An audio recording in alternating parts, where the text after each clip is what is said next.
ನಮಗೆಲ್ಲರಿಗೂ ಬಹಳ ಚಿರಪರಿಚಿತವಾಗಿರುವಂಥ ಒಂದು ವಾಕ್ಯ, the joy of the lord is my strength. ಯೆಹೋವನ ಸಂತೋಷವೇ ನಮ್ಮ ಆನಂದ. ನೆಹೆಮೀಯನ ಪುಸ್ತಕದಲ್ಲಿ ಓದ್ತೇವೆ, 8ನೇ ಅಧ್ಯಾಯ 10ನೇ ವಾಕ್ಯದಲ್ಲಿ ಬಿ ಭಾಗದಲ್ಲಿ ಓದ್ತೇವೆ,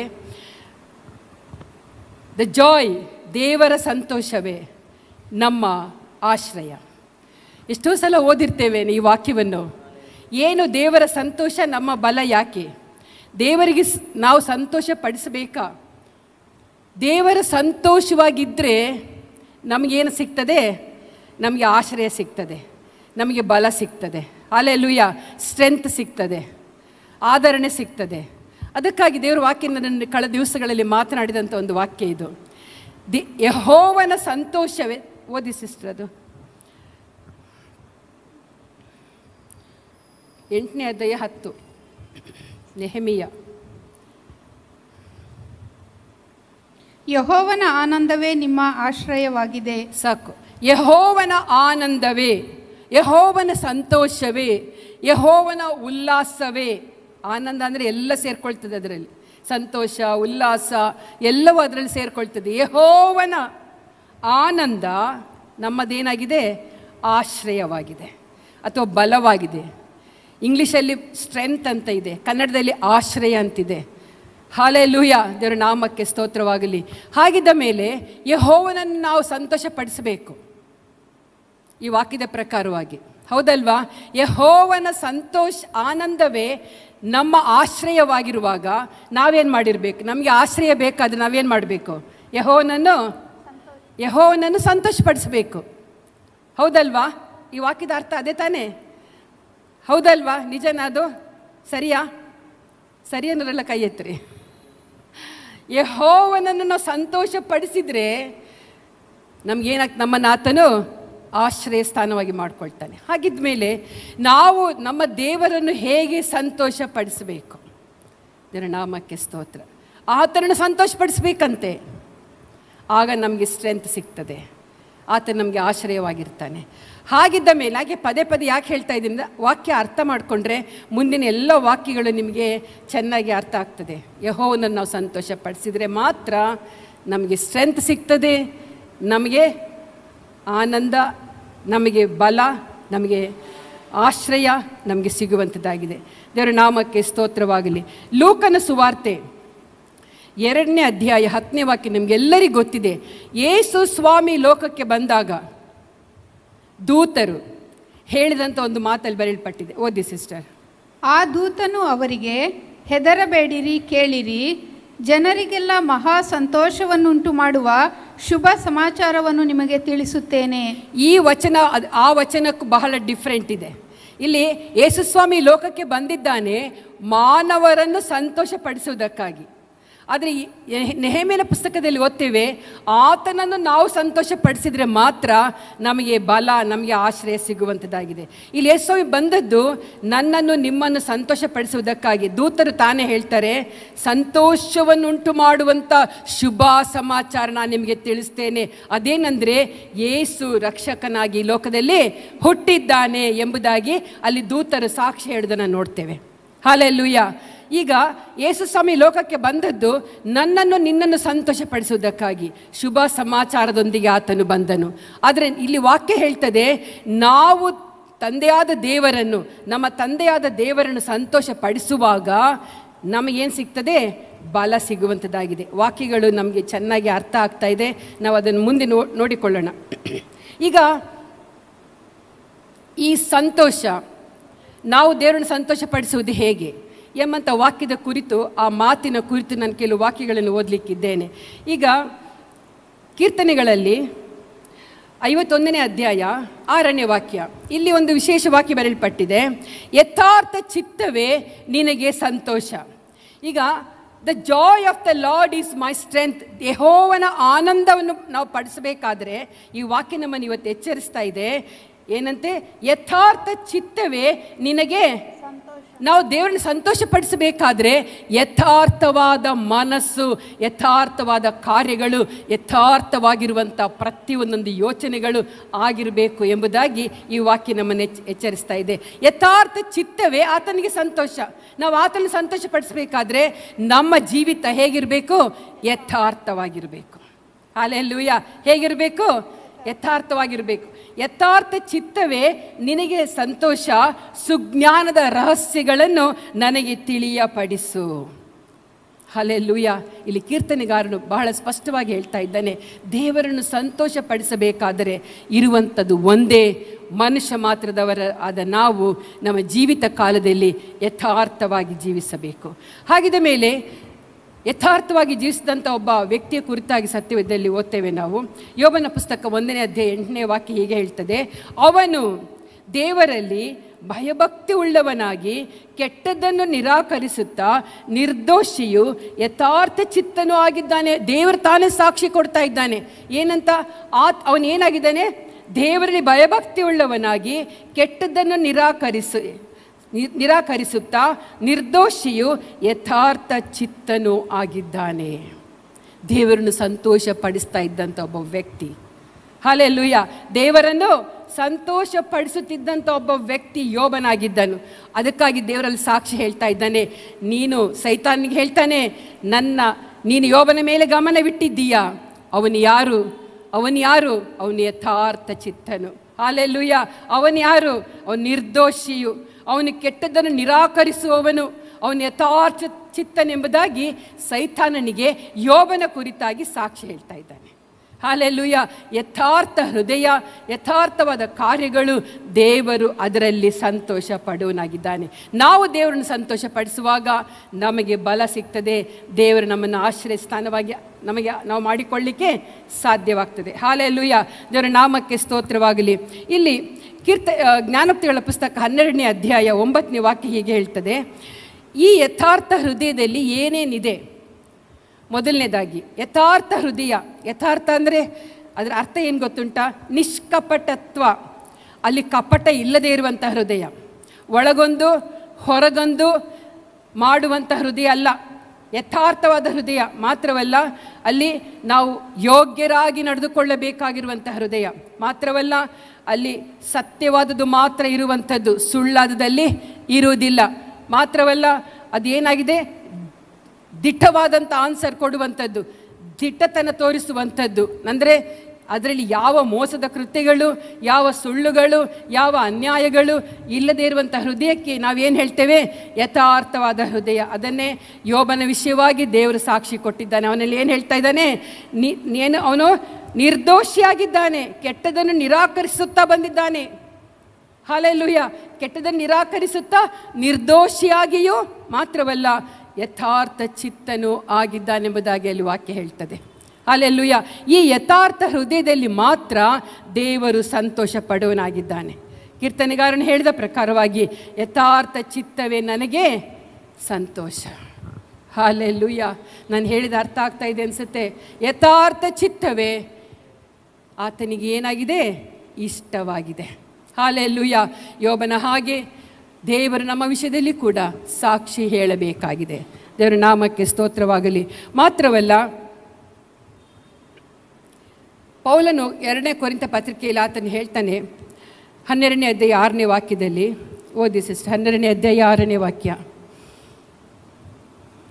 ಹೊಗಳಿಕೊಳ್ಳುವುದಕ್ಕೆ ನನಗೆ ಒಂದು ವೇಳೆ ಮನಸ್ಸಿದ್ದರೂ ಹಾಗೆ ಹೊಗಳಿಕೊಳ್ಳುವುದರಲ್ಲಿ ನಾನು ಬುದ್ಧಿಹೀನನಾಗುವುದಿಲ್ಲ. ಯಾಕೆಂದರೆ ಸತ್ಯವನ್ನೇ ಹೇಳುತ್ತಿರುವೆನು. ಆದರೂ ಯಾವನು ನನ್ನಲ್ಲಿ ಕಾಣುವುದಕ್ಕಿಂತಲೂ ನನ್ನಿಂದ ಕೇಳುವುದಕ್ಕಿಂತಲೂ ಹೆಚ್ಚಾಗಿ ನನ್ನನ್ನು ಕುರಿತು ಎಣಿಸಬಾರದು. ಸಾಕು. ಇಲ್ಲಿ ಅವನು ಸತ್ಯವನ್ನು ನುಡಿಯುವಂಥ ಒಬ್ಬ ಸೇವಕನಾಗಿದ್ದಾನೆ. ಅವನು ಏನು ಹೇಳ್ತಾ ಇದ್ದಾನೆ? ಸತ್ಯವನ್ನು ಹೇಳ್ತಾ ಇದ್ದೇನೆ. ನನ್ನಲ್ಲಿರುವಂಥ ದೇವರು ಮಾತ್ರ ಕಾಣಬೇಕು.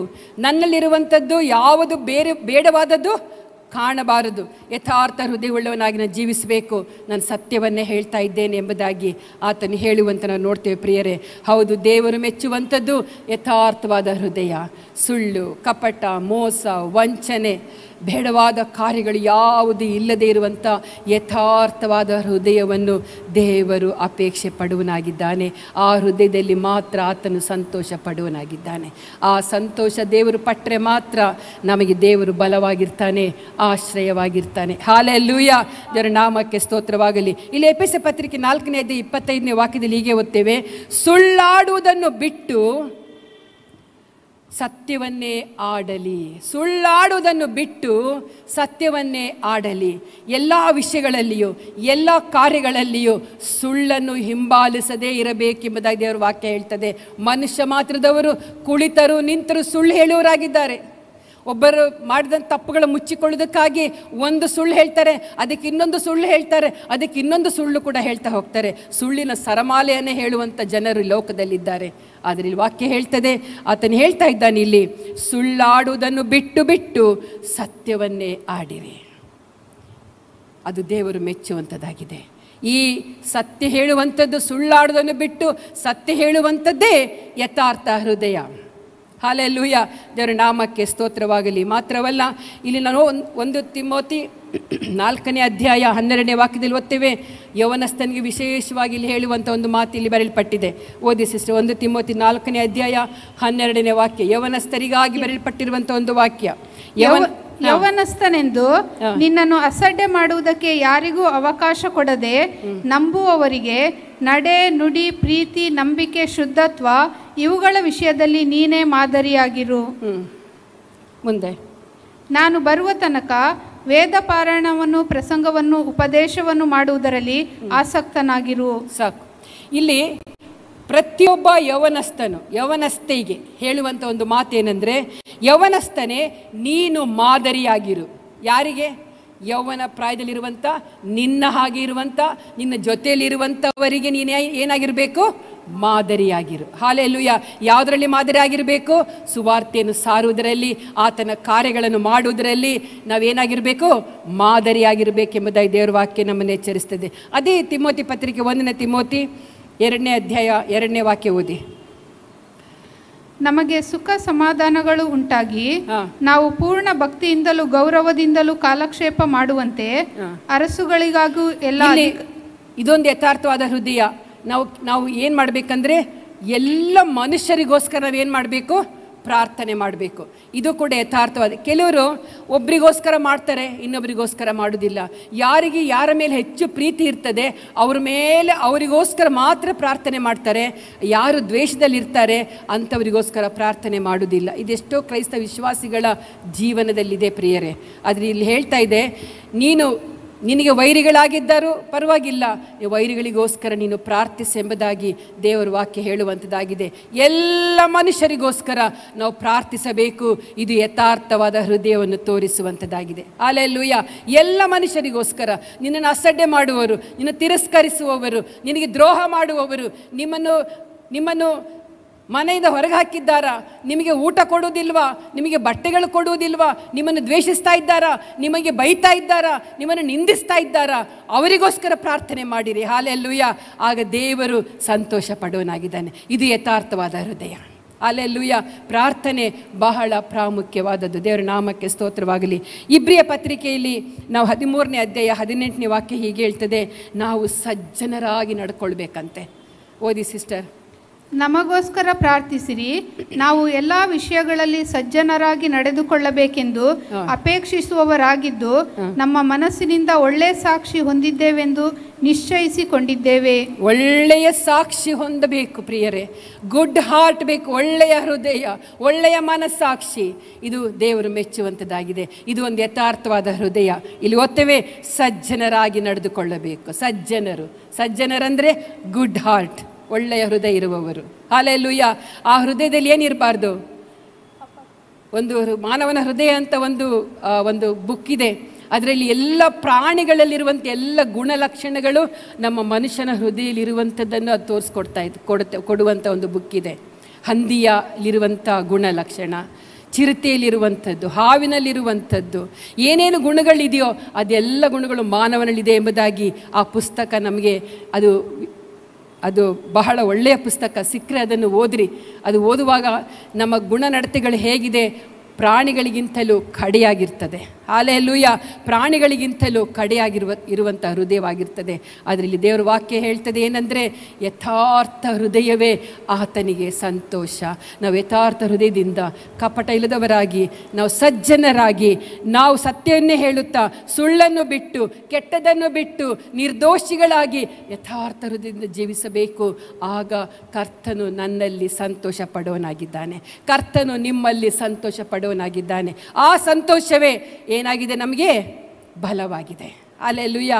ಆತನು ಸಂತೋಷ ಪಟ್ಟರೆ ನಮಗೆ ಬಲ ಸಿಗ್ತದೆ. ಆತನು ಸಂತೋಷ ಪಟ್ಟರೆ ನಮಗೇನಾಗ್ತದೆ, ಆಶ್ರಯ ಸಿಗ್ತದೆ. ಹಲ್ಲೆಲೂಯಾ. ದೇವರ ನಾಮಕ್ಕೆ ಸ್ತೋತ್ರವಾಗಲಿ. ಇಲ್ಲಿ ಲೋಕನ ಸುವಾರ್ತೆ 8ನೇ ಅಧ್ಯಾಯ 15ನೇ ವಾಕ್ಯದಲ್ಲಿ ನಮಗೆ ಚೆನ್ನಾಗಿ ಗೊತ್ತಿದೆ, ಬೀಜವನ್ನು ಬಿತ್ತುತ್ತಾ ರೈತನು ಬಿತ್ತುವಂಥ ಆ ಸಾಮ್ಯದ ಬಗ್ಗೆ ಅಲ್ಲಿ ಓದ್ತೇವೆ ನಾವು. ಬಿತ್ತುವಾಗ ಕೆಲವು ಬೀಜಗಳು ದಾರಿಯ ಮಗ್ಗಲಲ್ಲಿ, ಮುಳ್ಳು ಗಿಡಗಳಲ್ಲಿ, ಬಂಡೆ ನೆಲದ ಮೇಲೆ ಎಲ್ಲ ಬೀಳ್ತದೆ. ಆದರೆ ಕೆಲವು ಬೀಜ ಏನಾಗ್ತದೆ, ಒಳ್ಳೆ ನೆಲದಲ್ಲಿ ಬೀಳ್ತದೆ. ಒಳ್ಳೆ ನೆಲದಲ್ಲಿ ಬಿದ್ದಾಗ ಆ ಬೀಜ ಏನಾಗ್ತದೆ, ಮೊಳೆತು ಫಲ ಕೊಡ್ತದೆ. ಈಗ ದೇವರ ವಾಕ್ಯ ನಾವು ಕೇಳ್ತಾ ಇದ್ದೇವೆ. ಈ ದೇವರ ವಾಕ್ಯವು ಕೇಳುವಂತೆ ಇದೆಲ್ಲ ಬುದ್ಧಿಯ ಮಾತುಗಳು, ಎಚ್ಚರಿಕೆಯ ಮಾತುಗಳು ನಮ್ಮ ಹೃದಯದಲ್ಲಿ ಬಿದ್ದಾಗ ನಾವೇನಾಗಿರಬೇಕು, ಅದನ್ನು ಜೀವಿತದಲ್ಲಿ ಅಳವಡಿಸಿಕೊಂಡು ನಾವು ಒಳ್ಳೆಯ ಫಲವನ್ನು ಕೊಡುವಂಥ ಮಕ್ಕಳಾಗಿರಬೇಕು. ಅಷ್ಟಕ್ಕಾಗಿಯೇ ದೇವರು ಸತ್ಯವೇದ ನಮ್ಮ ಕೈಯಲ್ಲಿ ಕೊಟ್ಟಿದ್ದಾನೆ. ಹಲ್ಲೆಲೂಯಾ. ದೇವರ ನಾಮಕ್ಕೆ ಸ್ತೋತ್ರವಾಗಲಿ. ಇಲ್ಲಿ ಅಪೊಸ್ತಲ ಕೃತ್ಯಗಳ 6ನೇ ಅಧ್ಯಾಯ 3ನೇ ವಾಕ್ಯ ಓದಿಕೊಳ್ಳೋಣ. ಸಭೆಯಲ್ಲಿ ಎಚ್ಚರಿಸುವಂಥ ಒಂದು ಮಾತಿಲ್ಲಿ ಬರೆಯಲ್ಪಟ್ಟಿದೆ, ಸಭೆಗಾಗಿ. ಓದಿ ಸಿಸ್ಟರ್, ಅಪೊಸ್ತಲ ಕೃತ್ಯ 6:3.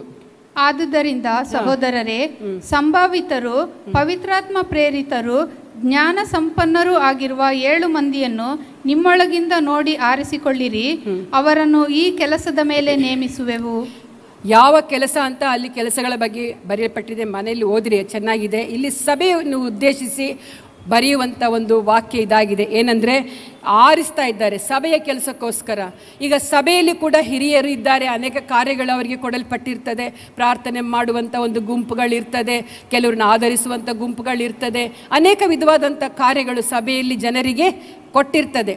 ಈ ಕೊಟ್ಟಿರುವಂಥವ್ರು ಹೇಗಿರಬೇಕಂದ್ರೆ, ಯಾವ ರೀತಿಯಲ್ಲಿ ಅವ್ರು ಇರಬೇಕು, ಆರಿಸುವಾಗ ಜಾಗ್ರತೆಯಲ್ಲಿ ಆರಿಸ್ಕೊಳ್ಳಿ ಎಂಬುದಾಗಿ ಎಚ್ಚರಿಕೆ ಮಾತಿಲ್ಲಿ ಕೊಡಲ್ಪಟ್ಟಿದೆ. ಅವರು ಏನಾಗಿರಬೇಕು, ಸಂಭಾವಿತರಾಗಿರಬೇಕು. ಏನಾಗಿರಬೇಕು, ಸಂಭಾವಿತರು. ಎಲ್ಲರಿಗೂ ಸಭೆಯಲ್ಲಿ ಅಧಿಕಾರವಿಲ್ಲ.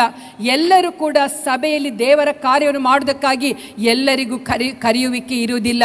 ಅವರು ಹೇಗಿರಬೇಕು, ಸಂಭಾವಿತರಾಗಿರಬೇಕು. ಸಂಭಾವಿತರು, ಶಾಂತ ಗುಣವುಳ್ಳವರು. ಹಲ್ಲೆಲೂಯಾ. ಮಾತ್ರವಲ್ಲ, ಪವಿತ್ರಾತ್ಮ ಭರಿತರಾಗಿರಬೇಕು. ಹೇಗಿರಬೇಕು, ಪವಿತ್ರಾತ್ಮ ಭರಿತರಾಗಿರಬೇಕು. ಯಾವಾಗಲೂ ಪವಿತ್ರ ಆತ್ಮನಿಂದ ನಡೆಸುವಂಥ ಒಬ್ಬ ವ್ಯಕ್ತಿ ಆಗಿರಬೇಕು. ಮಾತ್ರವಲ್ಲ, ಜ್ಞಾನ ಸಂಪನ್ನರಾಗಿರಬೇಕು. ಲೋಕದ ಜ್ಞಾನ ಅಲ್ಲ, ವಾಕ್ಯದ ಜ್ಞಾನದ ಸಂಪನ್ನರಾಗಿರಬೇಕು. ಐಶ್ವರ್ಯವನ್ನು ಹೊಂದಿರಬೇಕು. ವಾಕ್ಯದ ಐಶ್ವರ್ಯವನ್ನು ಅವರು ಹೊಂದಿಕೊಂಡವರಾಗಿರಬೇಕು. ಯಾರು ಏನು ಕೇಳಿದರೂ ದೇವರನ್ನು ಬಿಟ್ಟು ಕೊಡದ ಹಾಗೆ ಆತನ ವಿಷಯವಾಗಿ ಧೈರ್ಯವಾಗಿ ಸಾಕ್ಷಿ ಹೇಳುವಂಥ ಜ್ಞಾನ ಹೊಂದಿಕೊಂಡವರಾಗಿರಬೇಕು ಎಂಬುದಾಗಿ ಅಲ್ಲಿ ಪೌಲನು ಸೇವೆ ಕಾರ್ಯಕ್ಕೋಸ್ಕರ ಆರಿಸಿಕೊಳ್ಳುವಾಗ ಹೇಳುವಂಥ ಮಾತಿಲ್ಲಿ ಬರೆಯಲ್ಪಟ್ಟಿದೆ. ಆದ ಕಾರಣ ನಾನು ಹೇಳುವಂಥ ಒಂದು ವಿಷಯ ಏನಂದರೆ, ಯಾವುದೇ ಕಾರ್ಯಗಳು ಮಾಡಬೇಕಾದರೂ ದೇವರು ಯಥಾರ್ಥವಾದಂಥ ಹೃದಯಗಳನ್ನು ಆತನು ಅಪೇಕ್ಷೆ ಪಡುವನಾಗಿದ್ದಾನೆ. ದೇವರ ನಾಮಕ್ಕೆ ಸ್ತೋತ್ರವಾಗಲಿ. ಮಾತ್ರವಲ್ಲ, ರೋಮಪತ್ರಿಕೆ 12ನೇ ಅಧ್ಯಾಯ 17ನೇ ವಾಕ್ಯ ಹೀಗೆ ಹೇಳ್ತದೆ, ಒಬ್ಬ ಮನುಷ್ಯನ ಅಂದರೆ ಒಬ್ಬ ವಿಶ್ವಾಸಿ ಯಥಾರ್ಥ ಹೃದಯ ನಿನಗೆ ಬೇಕಾದರೆ, ಓದಿ ಸಿಸ್ಟರ್, ಯಾರಿಗೂ ಅಪಕಾರಕ್ಕೆ ಅಪಕಾರವನ್ನು ಮಾಡಬೇಡಿರಿ. ಅಪಕಾರಕ್ಕೆ ಅಪಕಾರವನ್ನು ಮಾಡಬೇಡಿರಿ. ಎಲ್ಲರ ದೃಷ್ಟಿಯಲ್ಲಿ ಯಾವುದು ಗೌರವವಾದದ್ದೋ, ಯಾವುದು ಗೌರವವಾಗಿದೆ, ಯಾವುದು ಮಾನ್ಯವಾಗಿದೆ, ಯಾವುದು ದೇವರು ಮೆಚ್ಚುತ್ತಾನೆ ಅದನ್ನೇ ಯೋಚಿಸಿ ಸಾಧಿಸಿರಿ. ಅದು ದೇವರು ಮೆಚ್ಚು. ಇದರಲ್ಲಿ ಯಥಾರ್ಥ ಹೃದಯ ಇದೆ. ಹಲ್ಲೆಲೂಯಾ. ಇದರಲ್ಲಿ ಏನಿದೆ, ಇದು ಕಪಟ ಹೃದಯದಲ್ಲಿರುವವರು ಈ ರೀತಿಯೆಲ್ಲ ಮಾಡಲಿಕ್ಕೆ ಆಗೋದಿಲ್ಲ, ಸಾಧ್ಯನೇ ಇಲ್ಲ. ಹಲ್ಲೆಲೂಯಾ. ಏನಾಗಬೇಕು, ಅಪಕಾರ ಮಾಡುವವರಿಗೆ ನಾವೇನು ಮಾಡಬೇಕು, ಉಪಕಾರ ಮಾಡಬೇಕು. ಹಲ್ಲೆಲೂಯಾ. ಉಪಕಾರ ಮಾಡುವವರಿಗೆ ಇನ್ನೂ ಹೆಚ್ಚಿನ ಉಪಕಾರ ಮಾಡಬೇಕು, ಅವರಿಗೆ ಅಪಕಾರ ಮಾಡೋದಲ್ಲ. ದೇವರ ನಾಮಕ್ಕೆ ಸ್ತೋತ್ರ. ಮಾತ್ರವಲ್ಲ, ಸಾಧ್ಯವಾದರೆ ಎಲ್ಲರೊಂದಿಗೆ ಸಮಾಧಾನದಿಂದಿರ್ರಿ. ಯಥಾರ್ಥವಾದ ಹೃದಯ.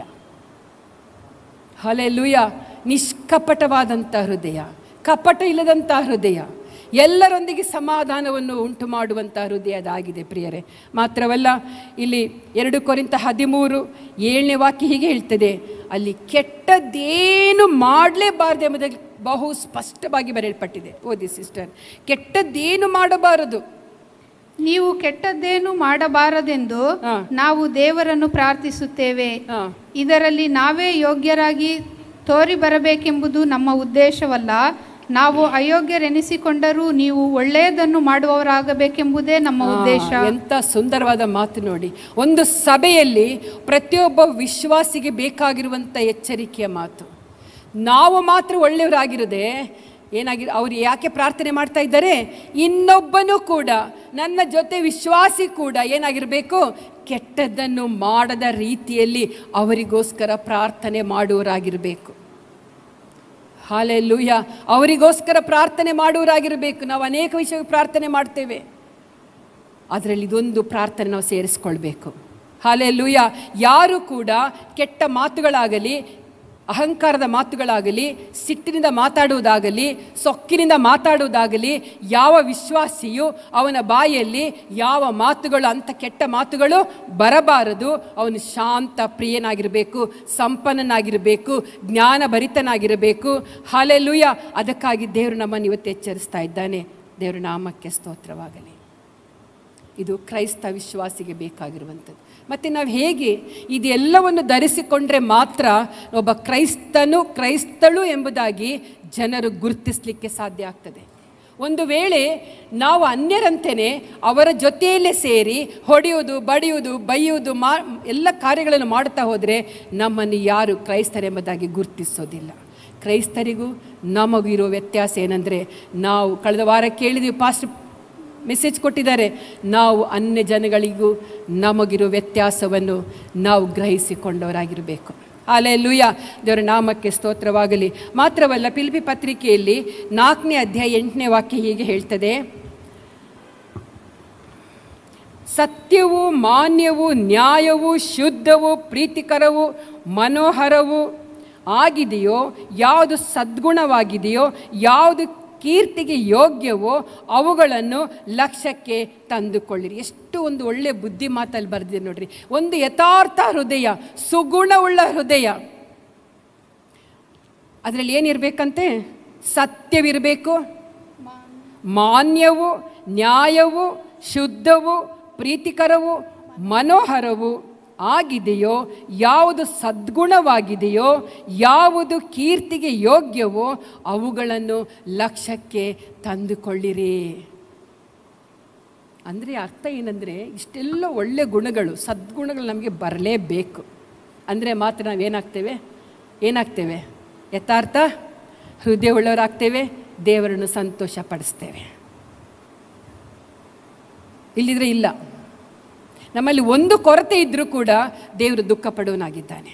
ನಮ್ಮಲ್ಲಿ ಒಂದು ಕೊರತೆ ಇದ್ದರೂ ಕೂಡ ಆತನು ಚಿಂತೆ ಮಾಡುವನಾಗಿದ್ದಾನೆ. ನನ್ನ ಮಗಳು ಈ ರೀತಿಯಲ್ಲಿದ್ದಾಳಲ್ಲ, ನನ್ನ ಮಗನು ಈ ರೀತಿಯಲ್ಲಿದ್ದಾನಲ್ಲ, ನಾನು ಹೇಗೆ ತಾನೇ ಸಹಾಯ ಮಾಡಲಿ? ಅವನು ಯಾವಾಗ ಸರಿ ಆಗುವುದು? ಅದಕ್ಕಾಗಿ ಶಿಕ್ಷೆಗಳನ್ನು ಕೊಟ್ಟು ಆತನೇನು ಮಾಡ್ತಾನೆ? ಎಚ್ಚರಿಸ್ತಾನೆ. ಹಲ್ಲೆಲೂಯಾ. ದೇವರ ನಾಮಕ್ಕೆ ಸ್ತೋತ್ರವಾಗಲಿ. ಮಾತ್ರವಲ್ಲ, ನಮ್ಮ ಒಂದು ಯಥಾರ್ಥವಾದ ಹೃದಯ ಹೇಗಿರಬೇಕಂದ್ರೆ, 1 ಪೇತ್ರ 2ನೇ ಅಧ್ಯಾಯ 12ನೇ ವಾಕ್ಯ, ನಿಮ್ಮ ಸತ್ಕ್ರಿಯೆಗಳನ್ನು ಓದಿಸಿರೋದು. ನಿಮ್ಮ ನಡವಳಿಕೆಯು ಅನ್ಯ ಜನರ ಮಧ್ಯದಲ್ಲಿ ಯೋಗ್ಯವಾಗಿರಲಿ. ಸಾಕು ಸಿಸ್ಟರ್. ನಿಮ್ಮ ನಡವಳಿಕೆಯು, ನಿಮ್ಮ ಯಥಾರ್ಥವಾದ ಹೃದಯವು ಹೇಗಿರಬೇಕು? ಅನ್ಯ ಜನಗಳ ಮಧ್ಯದಲ್ಲಿ ಯೋಗ್ಯವಾಗಿರಬೇಕು. ಯಾವುದರಲ್ಲೂ ತಪ್ಪಿನಲ್ಲಿ ಸಿಕ್ಕಿ ಬೀಳಬಾರ್ದು. ಹಲ್ಲೆಲೂಯಾ. ಯಾವುದರಲ್ಲಿಯೂ ತಪ್ಪಿನಲ್ಲಿ ಸಿಕ್ಕಿ ಬೀಳಬಾರ್ದು. ನಮ್ಮ ಮುಖದಲ್ಲಿ ಕೂಡ ತಪ್ಪಿನಲ್ಲಿ ಸಿಕ್ಕಿಬಿದ್ದಂಥ ಆ ಒಂದು ಮುಖಚರ್ಯೆ ಇರಬಾರ್ದು. ಯಥಾರ್ಥವಾದ ಮನಸ್ಸು ಎಲ್ಲಿದೆಯೋ, ಸುಗುಣ ಎಲ್ಲಿದೆಯೋ, ಯಾವ ಹೃದಯದಲ್ಲಿದೆಯೋ ಅವರ ಮುಖಗಳನ್ನ ನೋಡ್ರಿ.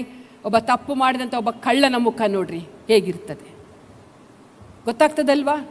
ಚಿಕ್ಕ ಮಕ್ಕಳನ್ನ ನಾವು ತೆಗೆದುಕೊಂಡ್ರೆ ಆ ಮಗುಗೆ ತಗೊಳ್ಬೇಡ ಅಂತ ಹೇಳಿರ್ತೇವೆ, ಅದು ತಗೊಂಡಿರ್ತದೆ, ಹೀಗೆ ಮುಚ್ಚಿಟ್ಕೊಂಡಿರ್ತದೆ. ನೀನು ತಗೊಂಡಿದ್ಯಾ ಮುಖದಲ್ಲಿ ಗೊತ್ತಾಗ್ತದೆ ಅವನು ತಗೊಂಡಿದ್ದಾನೆ ಅಂಥೇಳಿ. ಆದರೆ ಹೇಳುವಂಥದ್ದೇನು? ಸುಳ್ಳು. ಚಿಕ್ಕ ಮಗುವಿನಲ್ಲಿಯೂ ತಪ್ಪು ಯಾವುದು ಸರಿ ಯಾವುದು ಎಂಬುದಾಗಿ ಗೊತ್ತಿರುವಾಗ ಇಷ್ಟು ದೊಡ್ಡವರಾದ ನಾವು, ಆತ್ಮಿಕವಾಗಿ ಬೆಳೆದು ಬಂದಂಥ ನಾವು, ಎಷ್ಟೋ ವರ್ಷಗಳಿಂದ ಯೇಸುವನ್ನು ಕಂಡುಕೊಂಡಂಥ ನಾವು ಹೇಗೆ ಇರಬೇಕು? ಇಲ್ಲಿ ವಾಕ್ಯ ಮುಂದೆ ಓದಿ ಸಿಸ್ಟರ್. ಆಗ ಅವರು ಯಾವ ವಿಷಯದಲ್ಲಿ ನಿಮ್ಮನ್ನು ಅಕ್ರಮಗಾರರೆಂದು ನಿಂದಿಸುತ್ತಾರೋ ಆ ವಿಷಯದಲ್ಲಿಯೇ ನಿಮ್ಮ ಸತ್ಕ್ರಿಯೆಗಳನ್ನು ಕಣ್ಣಾರೆ ಕಂಡು ವಿಚಾರಣೆಯ ದಿನದಲ್ಲಿ ದೇವರನ್ನು ಕೊಂಡಾಡುವರು. ನೀವು ಯಾವಾಗ ಕ್ರಿಯೆಗಳನ್ನು ಮಾಡುತ್ತಾ ಈ ಲೋಕದಲ್ಲಿ ಸಜ್ಜನರಾಗಿ ಜೀವಿಸ್ತೀರೋ, ಒಳ್ಳೆಯ ಸಾಕ್ಷಿಯನ್ನು ಹೊಂದಿ ಜೀವಿಸ್ತೀರೋ, ಒಂದು ವೇಳೆ ಜೀವಿಸಿದರೂ ಕೂಡ ಅನ್ಯ ಜನರು ನಮ್ಮನ್ನು ದ್ವೇಷಿಸಿದರೂ ಕೂಡ ನ್ಯಾಯ ವಿಚಾರಣೆ ದಿನದಲ್ಲಿ ಬಹಳ ಸುಂದರವಾದ ಒಂದು ಮಾತಿಲ್ಲಿ ಬರೆಯಲ್ಪಟ್ಟಿದೆ, ನಿಮ್ಮ ಸತ್ಕ್ರಿಯೆಗಳನ್ನು ಕಣ್ಣಾರೆ ಕಂಡು ವಿಚಾರಣೆ ದಿವಸದಲ್ಲಿ, ನ್ಯಾಯ ವಿಚಾರಣೆ ದಿವಸದಲ್ಲಿ ದೇವರನ್ನು ನಿಮ್ಮ ಮೂಲಕವಾಗಿ ಆ ಸಮಯದಲ್ಲಿ ಅವರು ಕೊಂಡಾಡುವರಾಗಿರ್ತಾರೆ. ಹಲ್ಲೆಲೂಯಾ. ಸಾಧಾರಣವಾದ ಮಾತುಗಳಲ್ಲ ಪ್ರಿಯರೇ, ಇದು ದೇವರ ವಾಕ್ಯ ಬಹಳ ಅರ್ಥಗರ್ಭಿತವಾಗಿರುವಂಥ ವಾಕ್ಯಗಳಾಗಿದೆ. ದೇವರು ನಮ್ಮನ್ನು ಇವತ್ತು ಎಚ್ಚರಿಸ್ತಾ ಇದ್ದಾನೆ, ಯಥಾರ್ಥವಾದ ಹೃದಯ ನಮಗೆ ಬೇಕು. ಮೋಸದ ಹೃದಯ ಬೇಡ, ಕದ್ದು ಮುಚ್ಚಿ ಮಾಡುವಂಥ ಹೃದಯ ಬೇಡ. ಹಲ್ಲೆಲೂಯಾ. ದೇವರ ನಾಮಕ್ಕೆ ಸ್ತೋತ್ರವಾಗಲಿ. ನಾವು ದೇವರ ನಾಮಕ್ಕೆ ಸ್ತೋತ್ರ. ಈ ಯಥಾರ್ಥ ಹೃದಯದಿಂದ ನಮಗೆ ಸತ್ಯವೇದದಲ್ಲಿ ಕೆಲವರನ್ನು ದೇವರು ಹೃದಯವನ್ನೇ ಪರೀಕ್ಷೆ ಮಾಡಿದ್ದಾನೆ. ಆದಾಮನನ್ನು ಪರೀಕ್ಷೆ ಮಾಡಿದ್ದಾನೆ ಅಲ್ವಾ? ಆದಾಮನ ಏನು ಮಾಡಿದ್ದಾನೆ? ದೇವರು ತಿನ್ನಬಾರ್ದಂತೆ ಹೇಳುವಾಗ ಹವ್ವಳು, ಆದಾಮನಿಗೆ ಗೊತ್ತಿದೆ, ಹವ್ವಳಿಗೂ ಗೊತ್ತಿದೆ, ಈ ಹಣ್ಣನ್ನು ಏನು ಮಾಡಬಾರ್ದು, ತಿನ್ನಬಾರ್ದು. ಹೌದಲ್ವಾ? ದೇವರು ಆಜ್ಞೆ ಕೊಟ್ಟಿದ್ದ, ತಿನ್ನಬಾರ್ದು, ನೋಡಲೂಬಾರ್ದು, ಮುಟ್ಲೂಬಾರ್ದು. ಆದರೆ ಸರ್ಪದ ಮಾತಿಗೆ ವಂಚನೆಗೊಳಗಾಗಿ ಹವ್ವಳು ಏನು ಮಾಡಿದ್ಲು? ಆ ಹಣ್ಣನ್ನು ನೋಡೋದು ಮಾತ್ರವಲ್ಲ, ತೆಗೆದುಕೊಂಡದ್ದು ಮಾತ್ರ ಅಲ್ಲ, ತಿಂದಳು. ಮಾಡಬಾರದೆಂಬುದಾಗಿ ಹೇಳಿದಂಥ ಕಾರ್ಯವನ್ನು ಮಾಡಿದಳು. ಆಗ ದೇವರು ಒಂದು ಪ್ರಶ್ನೆಯಲ್ಲಿ ಕೇಳ್ತಾನೆ. 3ನೇ ಅಧ್ಯಾಯ 11ನೇ ವಾಕ್ಯ. ಅದಕ್ಕಾತನು, ನೀನು ಬೆತ್ತಲೆಯಾಗಿದ್ದಿ ಎಂದು ನಿನಗೆ ತಿಳಿಸಿದವರಾರು? ತಿನ್ನಬಾರದೆಂದು ನಾನು ನಿನಗೆ ಆಜ್ಞಾಪಿಸಿದ ಮರದ ಹಣ್ಣನ್ನು ತಿಂದೀಯಾ ಎಂದು ಕೇಳಲು ಆ ಮನುಷ್ಯನು ನನ್ನ ಜೊತೆಯಲ್ಲಿ. ಈಗ ಯೇಸುಸ್ವಾಮಿ ಸಂಜಾ ಸಮಯದಲ್ಲಿ ಪ್ರತಿದಿನವೂ ತೋಟವನ್ನು ವಿಸಿಟ್ ಮಾಡಲಿಕ್ಕೆ ಬರ್ತಿದ್ದ. ಆದಾಮ ಹವ್ವರನ್ನು ನೋಡಲಿಕ್ಕೆ ಬರುವಂಥ ಪ್ರೋಗ್ರಾಮ್ ಆತನ ಇಟ್ಕೊಂಡಿದ್ದ. ಪ್ರತಿ ಸಂಜೆಯಲ್ಲಿ ಅವ್ರು ವಿಸಿಟ್ ಮಾಡಿದಾಗ ಒಂದು ದಿನ ಏನಾಗಿದೆ, ಇವರು ಬೆತ್ತಲೆ ಆಗಿದ್ದೇವಲ್ಲ ಎಂಬುದಾಗಿ ಯೋಚಿಸಿ ಅವ್ರು ಏನು ಮಾಡಿದ್ದಾರೆ, ತೋಟದ ಮಧ್ಯದಲ್ಲಿ ಎಲೆಗಳನ್ನೆಲ್ಲ ಹುಡುಕುತ್ತಾ ಅವರು ತಮ್ಮ ನಗ್ನತೆಯನ್ನು ಮುಚ್ಚಿಕೊಳ್ಳೋದಕ್ಕಾಗಿ ಅವರು ಓಡಾಡ್ತಾ ಇದ್ದಾರೆ. ಹಲ್ಲೆಲೂಯಾ. ದೇವರ ನಾಮಕ್ಕೆ ಸ್ತೋತ್ರವಾಗಲಿ. ಆಗ ದೇವರೊಂದು ಪ್ರಶ್ನೆ ಕೇಳ್ತಾನೆ, ನೀನು ಬೆತ್ತಲೆ ಆಗಿದ್ದಿ ಎಂದು ತಿಳಿಸಿದವರು ಯಾರು? ಕ್ವಶನ್ ಕೇಳ್ತಾನೆ. ನೀನು ಮಾಡಬಾರದು ಎಂಬುದಾಗಿ ನಾನು ಹೇಳಿದಂಥ ತಪ್ಪನ್ನು ಮಾಡಲಿಕ್ಕೆ ನಿನಗೆ ತಿಳಿಸಿದವರು ಯಾರು? ನೀನು ನಿರ್ದೋಷಿಯಾಗಿ ಕಪಟ ಇಲ್ಲದವನಾಗಿ ಇರಬೇಕಾಗಿತ್ತಲ್ಲ, ನನ್ನ ಮಾತಿಗೆ ವಿಧೇಯನಾಗಿರಬೇಕಾಗಿತ್ತಲ್ಲ, ನೀನು ಬೆತ್ತಲೆ ಆಗಿದ್ದೆ ಎಂಬುದಾಗಿ ಹೇಳಿದವರು ಯಾರು? ಆಗ ಅವನೇನು ಹೇಳ್ತಾನೆ? ಸುಳ್ಳನ್ನು ಸರಮಾಲಿಯಾಗಿ ಹೇಳ್ತಾ ಬರ್ತಾನೆ. ಅವನು ತಪ್ಪು ಒಪ್ಪಿಕೊಳ್ಳುವುದಿಲ್ಲ. ಅಪ್ಪ ಯೇಸುಸ್ವಾಮಿ, ದೇವರೇ, ನನ್ನನ್ನು ಉಂಟು ಮಾಡಿದೆಯಲ್ಲ, ನಿನ್ನ ಮಾತಿನ ಅವಿಧೇನಾದೆ, ನನ್ನ ತಪ್ಪನ್ನು ಕ್ಷಮಿಸು ಅಂತ ಅವನು ಕೇಳಲಿಲ್ಲ. ನೀ ನನಗೆ ಕೊಟ್ಟೆಲ್ಲ ಸಹಕಾರಿಯಾಗಿ, ಆ ಹೆಣ್ಣು ನನಗೆ ಕೊಟ್ಬಿಟ್ಲಪ್ಪ, ನಾನು ತಿಂದುಬಿಟ್ಟೆ. ಅವಳೇನು ಹೇಳ್ತಾಳೆ? ಸರ್ಪ ಕೊಟ್ಟ, ಅವನು ವಂಚಿಸಿದ, ಅವನು ತಿನ್ನು, ನೀ ದೇವರಂತೆ ಆಗ್ತಿ ಅಂತ ಹೇಳ್ದ, ನಾನು ತಿಂದುಬಿಟ್ಟೆ. ಇದೇ ರೀತಿಯ ಸುಳ್ಳು ಸಾಕ್ಷಿಗಳು ನಮ್ಮನ್ನು ನಾವು ಮುಚ್ಚಿ ಹಾಕಿಕೊಂಡು ಮಾಡುವಂಥ ಪಾಪದ ಕೃತ್ಯಗಳು ಆದಿಯಿಂದಲೇ ಬಂದಿದೆ. ಅದಕ್ಕಾಗಿ ದೇವರ ವಾಕ್ಯ ಹೇಳ್ತಾ ಇದೆ, ಯಥಾರ್ಥವಾದ ಹೃದಯ ಆತನಿಗೆ ಸಂತೋಷ. ಹಲ್ಲೆಲೂಯಾ. ಎಲ್ಲಿದೆ ಯಥಾರ್ಥ ಹೃದಯ? ಎಲ್ಲಿದೆ? ಆತನ ಸಾನ್ನಿಧ್ಯದಲ್ಲಿದೆ, ಆತನ ವಾಕ್ಯದಲ್ಲಿದೆ. ಅದನ್ನು ನಡ್ಕೊಂಡು ಅದರಂತೆ ನಡೆಯುವನಲ್ಲಿದೆ. ಹಲ್ಲೆಲೂಯಾ.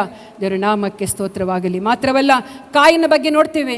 ಕಾಯಿನಿಗೊಂದು ಪ್ರಶ್ನೆ ಕೇಳ್ತಾನೆ. ದೇವರು ನಿಮ್ಮನ್ನು ಕೂಡ ಒಂದಿನ ಪ್ರಶ್ನೆ ಕೇಳ್ಬೋದು. ಯಾವ ಪ್ರಶ್ನೆ ಕೇಳ್ತಾನೆ ನಮಗೆ ಗೊತ್ತಿಲ್ಲ. ನಮ್ಮ ಹೃದಯಕ್ಕೆ ಅರ್ಥ ಆಗಬೇಕದು. ಒಂದು ವೇಳೆ ಕೇಳಬಹುದು, ನಿನಗಿಂಥದ್ದೆಲ್ಲ ಕೊಟ್ಟನಲ್ಲ, ನೀನು ಏನು ಮಾಡಿದಿ? ಹೀಗೆ ಜೀವಿಸು ಅಂತ ಹೇಳಿದ್ನಲ್ಲ, ಯಾಕೆ ಜೀವಿಸಲಿಲ್ಲ?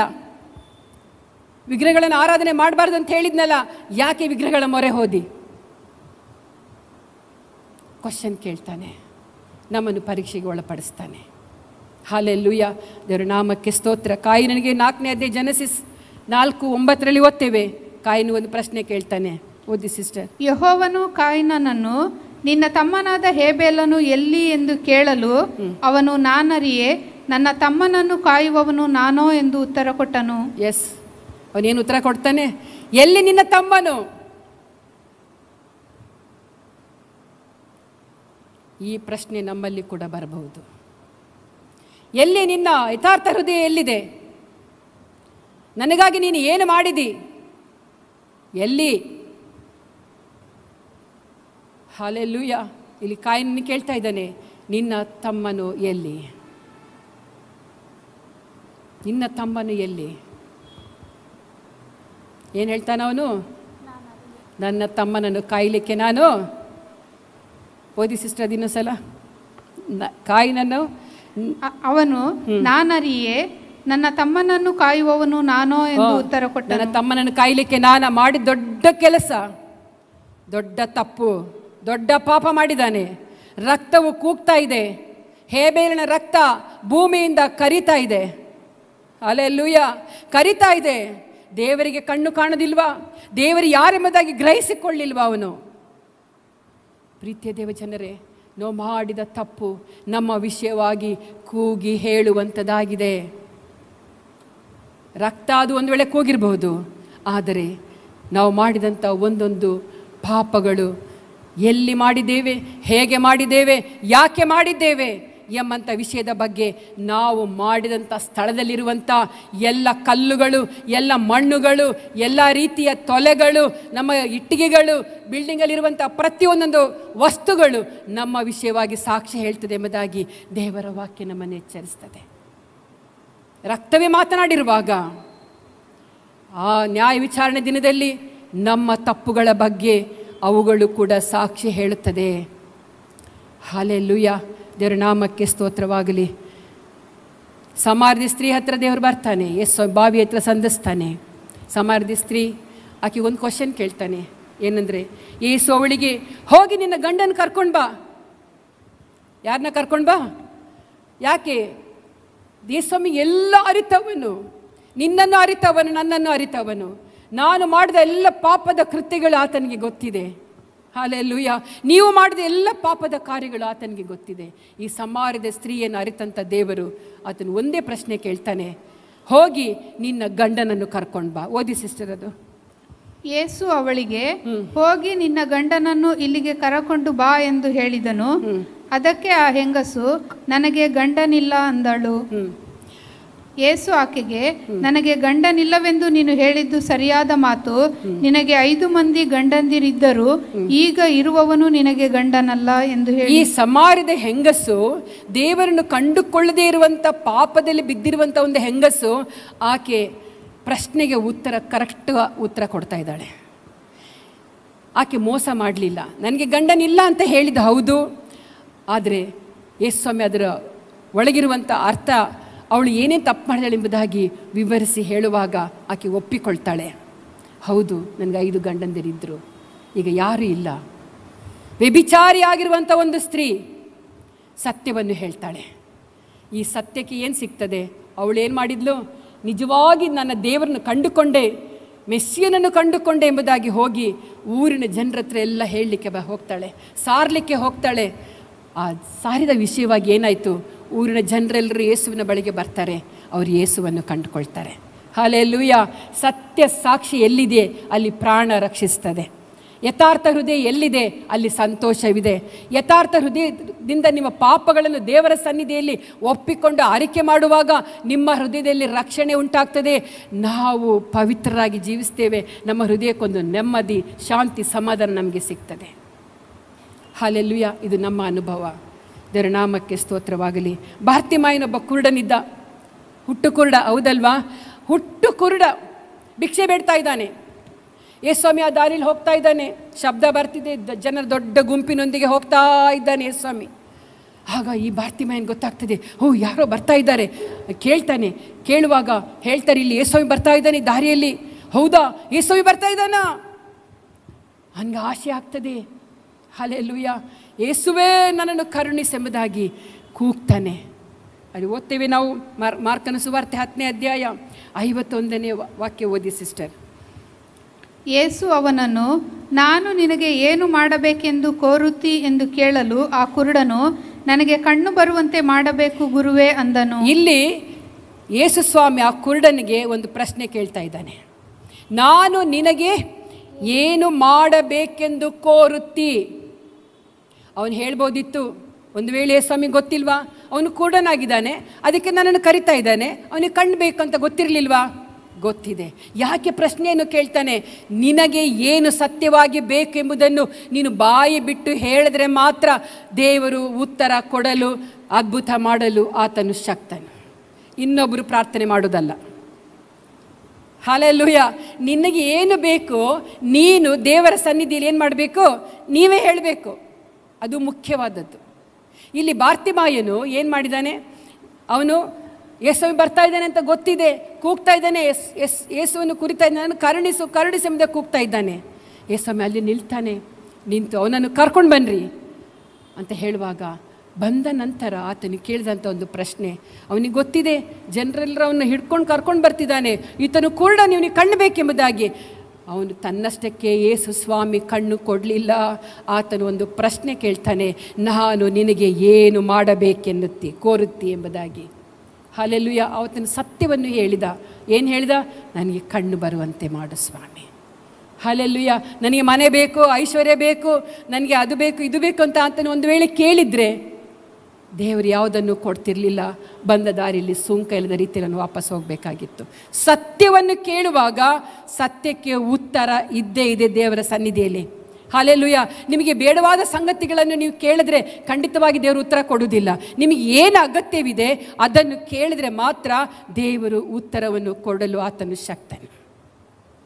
ಹಲ್ಲೆಲೂಯಾ. ದೇವರ ನಾಮಕ್ಕೆ ಸ್ತೋತ್ರವಾಗಲಿ. ಆ ಕುರುಡನು, ನನಗೆ ಕಣ್ಣು ಬರುವಂತೆ ಮಾಡು ಸ್ವಾಮಿ ಅಂದನು. ಹಲ್ಲೆಲೂಯಾ. ನಮಗೆ ಬೇಕಾದ್ದನ್ನು ಮಾತ್ರ ನಾವು ಕೇಳೋಣ, ಬೇಡವಾದ್ದನ್ನು ಕೇಳೋದು ಬೇಡ. ನಿನಗೇನಕ್ಕೆ ಸಮಯದಲ್ಲಿ ಅಗತ್ಯ ಇದೆ ಅದಕ್ಕಾಗಿ ಪ್ರಾರ್ಥನೆ ಮಾಡಿರಿ. ದೇವರು ಎಲ್ಲದ ಹೃದಯವನ್ನು ನೋಡುವಂಥ ದೇವರಾಗಿದ್ದಾನೆ. ಯಥಾರ್ಥ ಹೃದಯವು ಆತನಿಗೆ ಸಂತೋಷ. ಹಲ್ಲೆಲೂಯಾ. ಯಥಾರ್ಥ ಹೃದಯದಲ್ಲಿ ಕಾರ್ಯ ಸಾಧಿಸ್ತದೆ. ಸತ್ಯ ಸಾಕ್ಷಿ ಪ್ರಾಣ ರಕ್ಷಕ. ಹಲ್ಲೆಲೂಯಾ. ದೇವರ ನಾಮಕ್ಕೆ ಸ್ತೋತ್ರವಾಗಲಿ. ಮಾತ್ರವಲ್ಲ, ಯಥಾರ್ಥ ಹೃದಯದಿಂದ ನಮಗೆ ಅನೇಕ ಪ್ರಯೋಜನಗಳಿದೆ. ಇನ್ನೊಂದು 10 ನಿಮಿಷ ನನ್ನ ಹತ್ರ ಉಂಟು, ನಾನು ಕೆಲವೊಂದು ವಿಷಯಗಳನ್ನ ಹೇಳ್ತೇನೆ. ದೇವರ ಬಳಿಗೆ ಬರುವುದಕ್ಕೆ ಯಥಾರ್ಥ ಹೃದಯ ಅದೊಂದು ಸರ್ಟಿಫಿಕೇಟ್ ಇದ್ದ ಹಾಗೆ. ಯಥಾರ್ಥ ಹೃದಯ ದೇವರ ಸನ್ನಿಧಿಯಲ್ಲಿ ಬರುವುದಕ್ಕೆ ಇರುವಂಥ ಒಂದು ಸರ್ಟಿಫಿಕೇಟ್, ಅರ್ಹತೆ. ಹಲ್ಲೆಲೂಯಾ. ಓದಿಕೊಳ್ಳೋಣ. ಇಬ್ರಿಯ ಪತ್ರಿಕೆ 10ನೇ ಅಧ್ಯಾಯ 22ನೇ ವಾಕ್ಯ. ಇಬ್ರಿಯ 10:22. ಆದ ಕಾರಣ ನೀನು ಅಪರಾಧಿ ಎಂದು ನಿನ್ನ ಮನಸ್ಸು ನಮಗೆ ಸಾಕ್ಷಿ ಹೇಳದಂತೆ ನಾವು ಹೃದಯವನ್ನು ಪ್ರೋಕ್ಷಿಸಿಕೊಂಡು ದೇಹವನ್ನು ತಿಳಿನೀರಿನಿಂದ ತೊಳೆದುಕೊಂಡು ಪರಿಪೂರ್ಣವಾದ ನಂಬಿಕೆ ಉಳ್ಳವರಾಗಿಯೂ ಯಥಾರ್ಥ ಹೃದಯ ಉಳ್ಳವರಾಗಿಯೂ ದೇವರ ಬಳಿಗೆ ಬರೋಣ. ಈ ಯಥಾರ್ಥ ಹೃದಯ ದೇವರ ಬಳಿಗೆ ಬರುವಂತೆ ಮಾಡ್ತದೆ. ಈ ಯಥಾರ್ಥ ಹೃದಯ ಹೇಗಿರ್ತದಂದರೆ, ನಮ್ಮ ಮನಸ್ಸು ನಮಗೆ ಸಾಕ್ಷಿ ಹೇಳದಂತೆ, ಕೆಟ್ಟದ್ದನ್ನು ಸಾಕ್ಷಿಸದ ಹಾಗೆ. ನೀನು ಇಂಥವನು, ನೀನು ಹೇಗೆ ದೇವರ ಸನ್ನಿಧಿಯಲ್ಲಿ ಹೋಗ್ತೀಯಾ?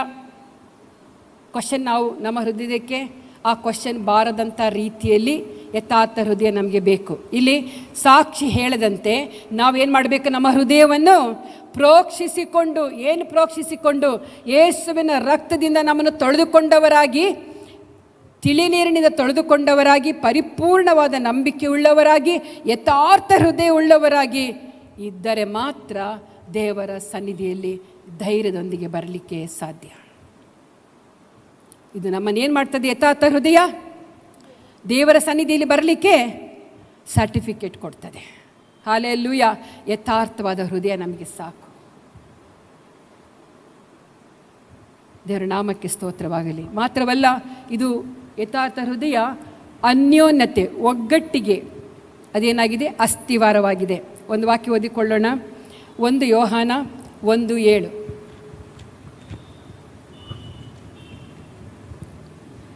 1 ಯೋಹಾನ 1:7.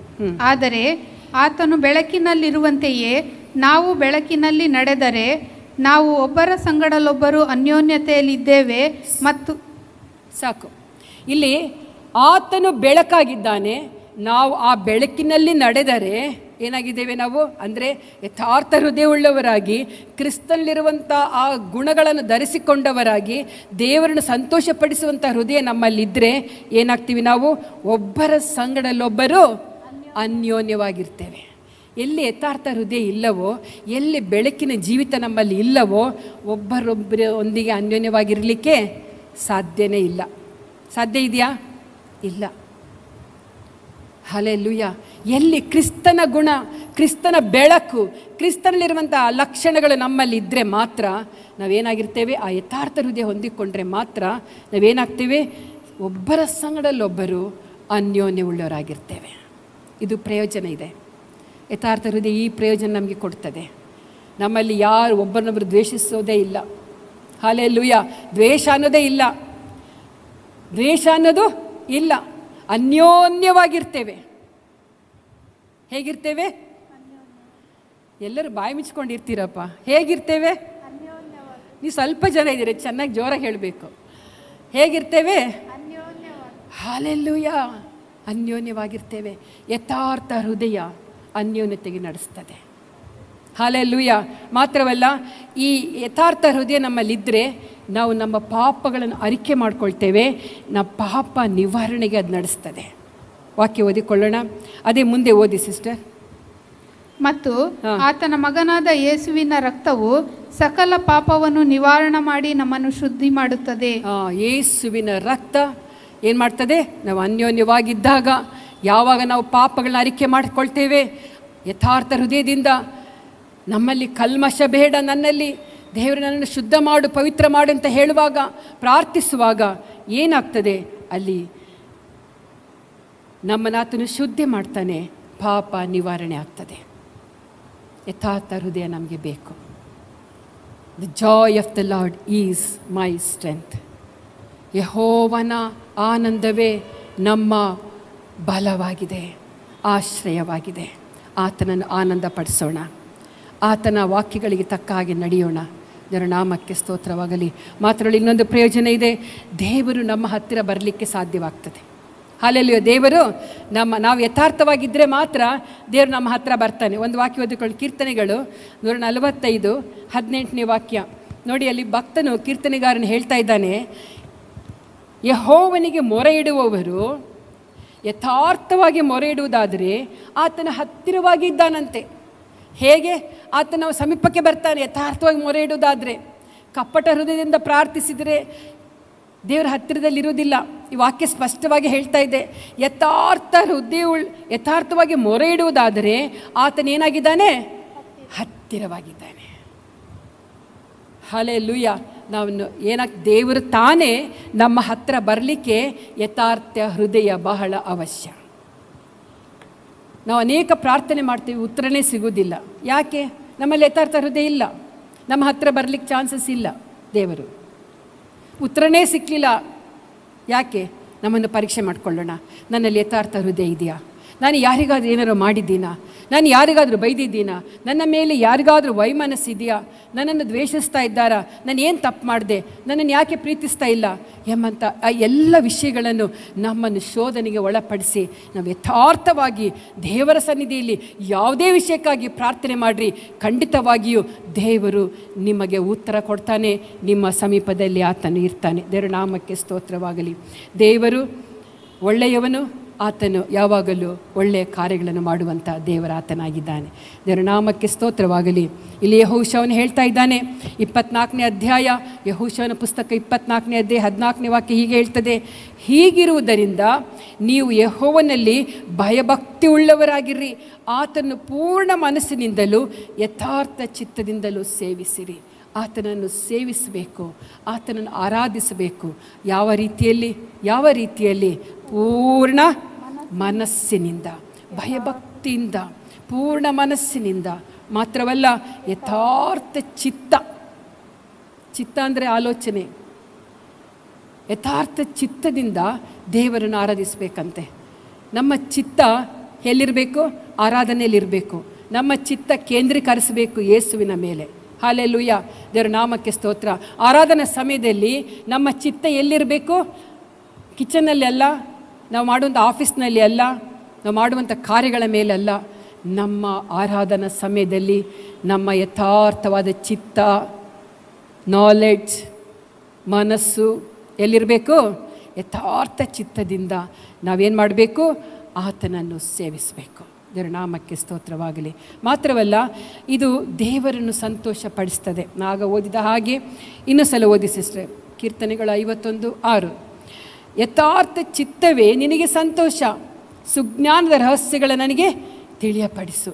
ಈ ಸುಜ್ಞಾನದ ರಹಸ್ಯಗಳನ್ನು ದೇವರು ಏನು ಮಾಡ್ತಾನೆ? ನಮಗೆ ತಿಳಿಯಪಡಿಸ್ತಾನೆ. ಯಥಾರ್ಥ ಚಿತ್ತ ಯಾರಲ್ಲಿ ಇರ್ತದೋ ದೇವರ ಸನ್ನಿಧಿಯಲ್ಲಿ, ಯಾವುದನ್ನು ನಾವು ಬೇರೆ ವಿಷಯಗಳಿಗೆ ನಾವು ತಲೆಯನ್ನು ಹಾಕದೆ ನಾವು ಪೂರ್ಣ ಆತ್ಮಭರಿತವಾಗಿ ದೇವರ ಸನ್ನಿಧಿ ನಮ್ಮನ್ನು ಒಪ್ಪಿಸಿಕೊಂಡು ನಾವು ಯಥಾರ್ಥವಾಗಿ ನಾವು ಆರಾಧಿಸುವಾಗ ಸುಜ್ಞಾನದ ರಹಸ್ಯಗಳು, ದೇವರ ವಾಕ್ಯದಲ್ಲಿರುವಂಥ ಅರ್ಥ, ಗೂಢಾರ್ಥಗಳು, ಮರ್ಮಗಳು ನಮಗೆ ದೇವರು ಪ್ರಕಟಪಡಿಸ್ತಾನೆ. ಪ್ರವಾದನೆಗಳು ನಮಗೆ ಆತನು ಕೊಡ್ತಾನೆ.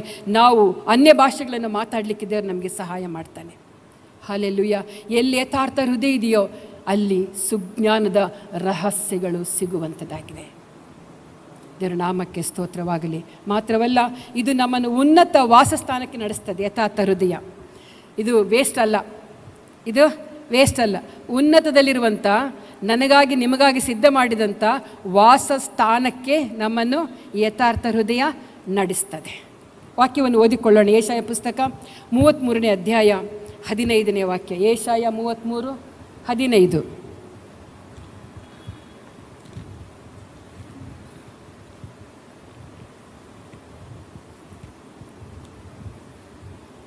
ಓದಿ. ಕೇಳಿರಿ, ಕೇಳಿ.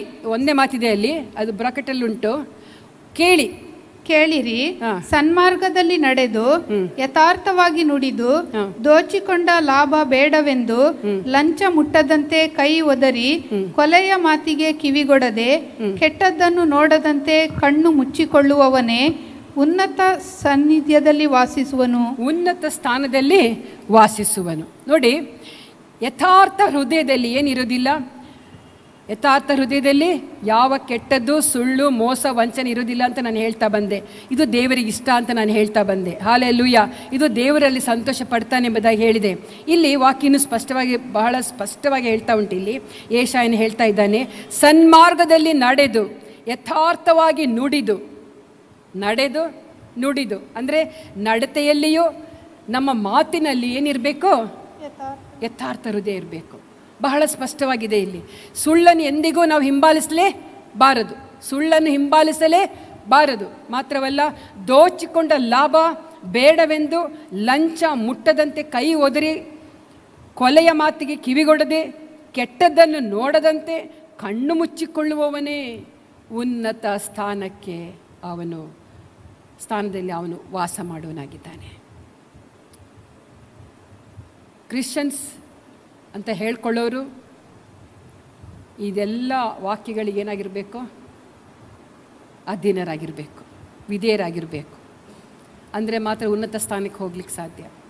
ಸುಮ್ಮನೆ ನಾನು ಕ್ರೈಸ್ತನು ಚರ್ಚಿಗೆ ಹೋಗ್ತೇನೆ, ಆರಾಧನೆ ಮಾಡ್ತೇನೆ, ಇಷ್ಟು ದಾನ ಕೊಡ್ತೇನೆ, 10ರಲ್ಲಿ 1 ಭಾಗ ಕೊಡ್ತೇನೆ, ಅದು ಮಾಡ್ತೇನೆ, ಇದು ಮಾಡ್ತೇನೆ ಎಂಬುದಾಗಿ ಹೇಳಿದ್ರೆ ಸಾಕಾಗೋದಿಲ್ಲ. ನಿಮ್ಮ ಹೃದಯ ಯಥಾರ್ಥವಾಗಿರಬೇಕು. ನಾವು ಕೆಟ್ಟದನ್ನು ನಿರಾಕರಿಸಿದವರಾಗಿರಬೇಕು. ಮಾತ್ರವಲ್ಲ, ಕೆಟ್ಟದನ್ನು ನೋಡದಂತೇನೂ ಇರಬೇಕು. ಮಾತ್ರವಲ್ಲ, ಅದನ್ನು ನೋಡಿದಾಗೆ ಕಣ್ಣು ಮುಚ್ಚಿಕೊಳ್ಬೇಕಂತೆ. ಎಂಥ ಎಲ್ಲ ಆ ಪವಿತ್ರವಾದಂಥ ಜೀವಿತ ನಡೆಸುವುದಕ್ಕಾಗಿ ದೇವರು ವಾಕ್ಯದ ಮೂಲಕ ನಮ್ಮನ್ನು ಎಚ್ಚರಿಸ್ತಾ ಇದ್ದಾನೆ. ಅಂದರೆ ಮಾತ್ರ ಎಲ್ಲಿ ಹೋಗ್ತೇವೆ? ಪರಲೋಕದಲ್ಲಿ ಹೋಗ್ತೇವೆ. ಎಲ್ಲ ಕ್ರೈಸ್ತರು ಪರಲೋಕಕ್ಕೆ ಹೋಗುವುದಿಲ್ಲ. ಹಲ್ಲೆಲೂಯಾ. ಕ್ರೈಸ್ತರೆಂಬವರು ಎಲ್ಲರೂ ಪರಲೋಕಕ್ಕೆ ಹೋಗುವುದಿಲ್ಲ. ದೇವರ ನಾಮಕ್ಕೆ ಸ್ತೋತ್ರವಾಗಲಿ. ಯೆಶಾಯ ಪುಸ್ತಕ 33ನೇ ಅಧ್ಯಾಯ 16ನೇ ವಾಕ್ಯ ಓದಿ. ಅಲ್ಲಿ ಏನಿದೆ ಓದಿ. ಇವನಿಗೆ ಆಶ್ರಯವು ಗಿರಿದುರ್ಗ, ಅನ್ನವು ಉಚಿತವಾಗಿ ಒದಗುವುದು, ನೀರು ನಿಸ್ಸಂದೇಹ. ಇಂಥವರಿಗೆ, ಯಥಾರ್ಥ ಹೃದಯ ಉಳ್ಳವರಿಗೆ ಈ ಲೋಕದಲ್ಲಿ ಇವನಿಗೆ ಆಶ್ರಯವು ಗಿರಿದುರ್ಗ, ಬಂಡೆಯೋಪಾದಿಯಲ್ಲಿ ದೇವರು ಆಶ್ರಯವನ್ನು ಕೊಡುವನಾಗಿದ್ದಾನೆ. ಮಾತ್ರವಲ್ಲ, ಅನ್ನವು ಉಚಿತವಾಗಿ ಒದಗುವುದು. ಅನ್ನವು ಉಚಿತವಾಗಿ ಒದಗುವುದು. ಅವನು ಉಪವಾಸನೇ ಇರಲ್ಲ. ಅವನು ಪ್ರಾಯದ ಸಿಂಹಗಳಾದರೂ ಹೊಟ್ಟೆಗಿಲ್ಲದೆ ಹಸಿದಾವು, ಯೆಹೋವನಲ್ಲಿ ಭಯಭಕ್ತಿ ಉಳ್ಳವನಿಗೆ ಯಾವ ಕೊರತೆ ಇಲ್ಲ ಎಂಬಂತ ಆ ಕೀರ್ತನೆಗಾರನು ಹೇಳಿದಂಥ ಆ ವಾಕ್ಯ ಈ ವಾಕ್ಯಕ್ಕೆ ಬಹಳ ಸುಲಭವಾಗಿ ಹೋಲುವಂಥದ್ದಾಗಿದೆ. ಇವನಿಗೆ ಏನಿರ್ತದೆ? ಯಥಾರ್ಥ ಹೃದಯ ಉಳ್ಳವನಿಗೆ ಆಹಾರವು ಕೊರತೆ ಇರುವುದಿಲ್ಲ. ಬರಗಾಲದಲ್ಲಿ ದೇವರು ಪೋಷಿಸ್ತಾನೆ. ಹಲ್ಲೆಲೂಯ. ಆಹಾರಕ್ಕೆ ಕೊರತೆ ಇರುವುದಿಲ್ಲ, ಉಚಿತವಾಗಿ ಒದಗುವುದಂತೆ. ಹಲ್ಲೆಲೂಯ. ದೇವರ ನಾಮಕ್ಕೆ ಸ್ತೋತ್ರವಾಗಲಿ. ನೀರು ನಿಸ್ಸಂದೇಹ, ನೀರಿಗಂತೂ ಕೊರತೆನೇ ಇಲ್ಲ. ಸಿಗುತ್ತಾ ಇಲ್ವಂತ ಸಂಶಯನೂ ಪಡುವಂಥ ಅಗತ್ಯ ಇಲ್ಲ. ಹಲ್ಲೆಲೂಯ. ಎಂಥ ಸುಂದರವಾದ ಮಾತುಗಳು ದೇವರ ನಮ್ಮನ್ನು ಇವತ್ತು ಎಚ್ಚರಿಸ್ತಾ ಇದ್ದಾನೆ. ಯಥಾರ್ಥ ಹೃದಯದಿಂದ ಜೀವಿಸೋಣ. ಕಪಟ, ಮೋಸ, ವಂಚನೆ ಇದು ಯಾವುದು ನಮಗೆ ಬೇಡ. ಕರ್ತನು ಅದರಲ್ಲಿ ಸಂತೋಷ ಪಡುವುದಿಲ್ಲ. ದೇವರ ನಾಮಕ್ಕೆ ಸ್ತೋತ್ರವಾಗಲಿ. ಈಗ ಇನ್ನೂ ಕೆಲವೊಂದು ವಿಷಯಗಳುಂಟು. ಇದು ಕೃಪೆಯನ್ನು ಕಾಣುವಂತೆ ಮಾಡುವಂಥದ್ದಾಗಿದೆ. ಮಾತ್ರವಲ್ಲ, ಇದು ನಮ್ಮನ್ನು ಮಾದರಿ ಜೀವಿತಕ್ಕೆ ಸಾಕ್ಷಿಯಾಗಿರುವಂಥದ್ದು ಕೂಡ ಯಥಾರ್ಥ ಹೃದಯವಾಗಿದೆ. ದೇವರು ನಮ್ಮನ್ನು ಇವತ್ತು ವಾಕ್ಯಗಳ ಮೂಲಕ